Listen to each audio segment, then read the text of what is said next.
Hey, what is up, everybody? This is Steve Breach coming to you here with the review of the Edge and Christian on the Stone Cold Steve Austin podcast, which was live tonight after WWE's Monday Night Raw.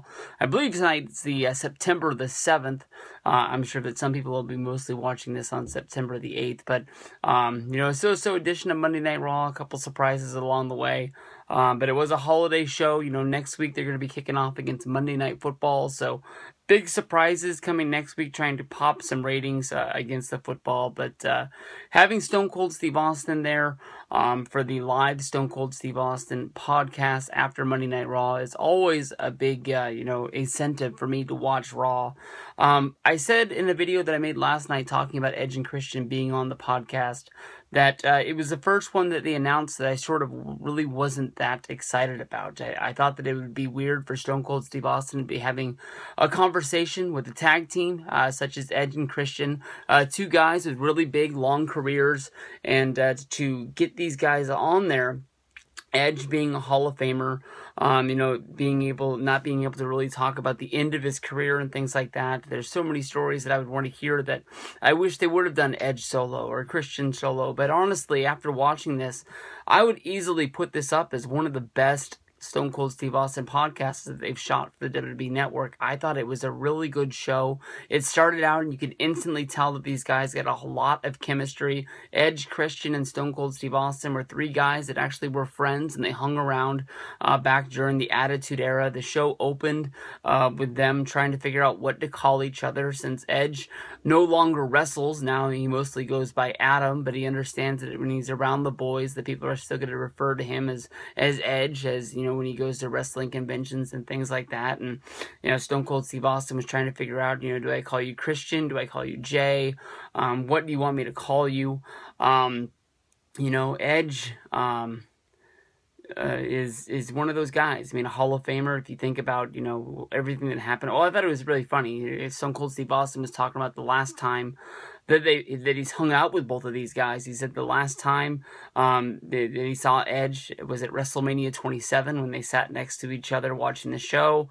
And then Stone Cold Steve Austin sat with Christian at WrestleMania 30 and they got drunk. I don't know if that was like a during the week sort of thing or when they were watching the show.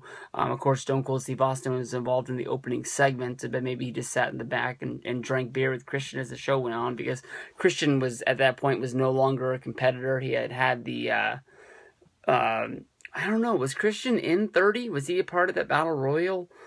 I remember him, the last match I can remember Christian having was that SummerSlam the year before, when he was asking for one more last match against Del Rio for the World Heavyweight Championship, and he really believed that he could beat him, and he couldn't do it, and I don't know if he got hurt in that match, and that was his last match, but that's the way I always tend to remember his last match, was being at that one. But they talked a lot about, them being sort of paired together.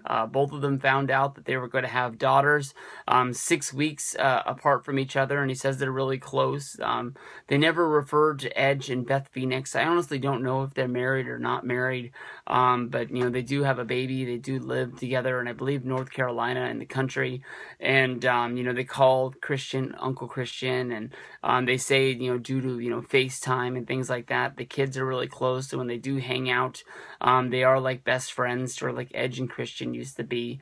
Edge said that he gave up on the Florida heat is why he moved out of Florida. He lived in Florida because of the state taxes and the benefit. It benefited him at the time, but as soon as his career was over and he no longer needed to be in Florida, he said that he chose living in Ashland, North Carolina, but he almost ended up moving to Portland.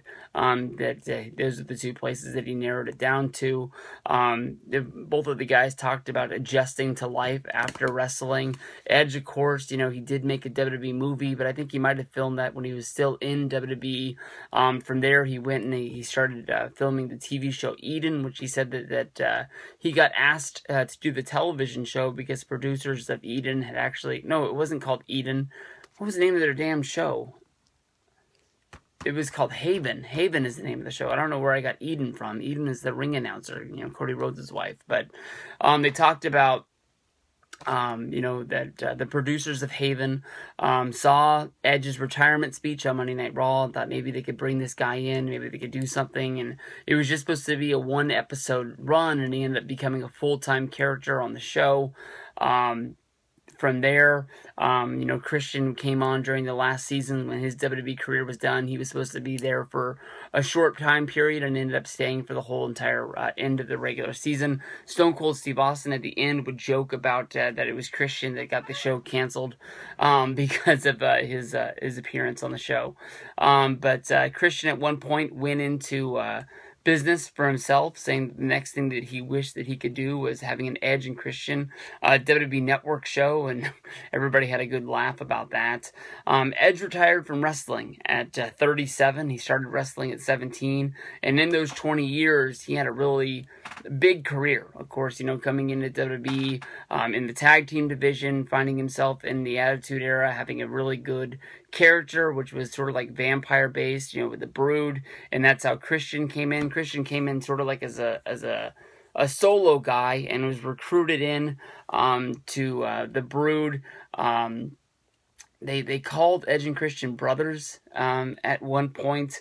I don't really remember the whole vampire gimmick. I don't know if they bit Christian and that's how he became one of them. But, they started tag teaming and they talked about how basically, that Gangrel was one of the guys that really got them over because, being two fresh young baby faces, going out there with the guys like the Disciples of the Apocalypse, your JBLs and your Farouks, your APAs, those guys really weren't going to go out there and sell for anybody, but Gangrel was able to sort of negotiate with these guys, work things in, and Edge and Christian over time were able to get over as a fast-rising tag team in there.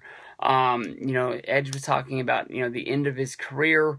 He was supposed to be putting over Del Rio. He knew that time was coming. He could feel tremors in his hands, and he knew that his body was reacting differently each and every night, and it never felt like it had felt before. When Vince McMahon was talking, Vince McMahon called him on the phone. He could tell by the tone of the voice when Vince said that his career was over and that he wanted him to go talk to the doctor and get it told to him for his own words. Sad stuff. Who knows how much longer Edge would have been going.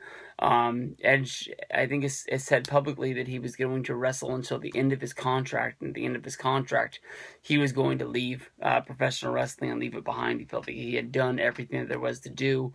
Stone Cold Steve Austin told a story about, when he was getting out of wrestling, he felt like he really still needed to be on the road, so he would go drive 100 miles down the road in order to get a cheeseburger, eat the cheeseburger, and drive back home, and that would feel like he was, doing what he'd always done. It took him time to, relive life and become a civilian, as he put it.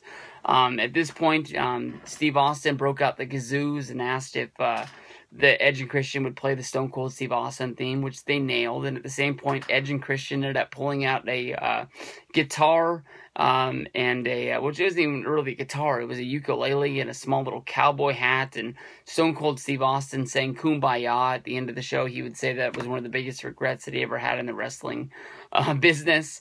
They answered a Twitter question. I talked about the fact that it seemed like maybe Stone Cold Steve Austin didn't know what he was going to ask Edge and Christian. They had been asking for questions for days, and at the end of the show, I think this was the only Twitter question that they answered, and that was asking Edge and Christian if they were involved in watching the current product and what they thought of the tag team division as of right now. I was really surprised by Edge's answer. Edge said that he does watch, and he knew a lot of the guys' names that were in the tag team division, and that really surprised me because I thought from watching his DVD that, basically when his career was over, he separated his life from wrestling. I didn't know that he had gotten back into the point of watching it. Maybe he needed that time break in order to stop watching, and that's how he was able to get back to being a civilian. But because of being a fan for so long, maybe it was a lot like me. We just had to turn on Raw one time, and he was back into it. But Christian put over Harper and Rowan, basically saying that they were tearing up the tag team division a few months ago and was really looking forward to seeing something from them. And even Edge went in and started talking about Scott Wilder and Dashton what's his last name? And then really refer to them as the new Brainbusters, Ole and Tully, from back in the day, with their sort of Japanese satin jackets with the the black sort of stripe on it, and they looked really, really cool. I've only seen them wrestle, honestly, one time. I've seen the NXT Twitter account tweet about them a lot, and he basically said that they do things really well. They cut the ring off. They don't make tag team mistakes, and these guys, if they get brought up to the main roster, it could be used, and they could be really, really well. This is probably a really big thing for them, and I'm sure Triple H was in the back really pumping his fist that out of everybody that's wrestling in the tag team division, he picked an NXT team in order to put over it, especially being a team that has only been on television a little bit of the times. Edge and Christian told a story about the reason why they became friends back in the day when they lived and went to school together was because of a ninja star. Christian had a ninja star. Edge wanted to play with it, and that's how they found out that they were both wrestling fans, which they go into playing the newlywed game against each other, where they're trying to pick. Edge ended up getting it wrong. They were trying to figure out what Christian's favorite match was. From there, I think Christian got Edge's right, but I wasn't quite sure. No, it was they talked about arenas, and they asked Christian what was Edge's favorite arena to wrestle in, where Edge said the Rosemont Horizon, and Christian was right. They told a story about regrettable moments inside of the ring. Edge said that he almost shit his pants versus the Hardys in a steel cage match where he had to basically clinch with all of his might when he either took or gave a bulldog off of the top rope, and it ended up that he ended up not doing it, but he had white tights on, and it was live on pay-per-view, and it would have been a thing that we probably still talked about in wrestling as of today. Lots of talk about the TLC from WrestleMania 17. I've noticed you can't talk about the TLCs without talking about the Hardys, and the Hardys are the one guys that aren't in WWE right now, especially with the Dudleys actually wrestling on the main roster. Edge and Christian being retired, but being there for the show tonight and actually doing a backstage skit with them, really putting them over. But I've noticed WWE really promoting Jeff Hardy, and that's really got me thinking about what they're trying to do with this. I know that Jeff is a big piece of the Attitude Era, a big piece of the tag team division. You can't really talk about the TLCs without mentioning the Hardys, but it seems like a lot, especially just for one day out of the blue, out of the middle of the nowhere. They talk whether if Christian's is Hall of Fame worthy.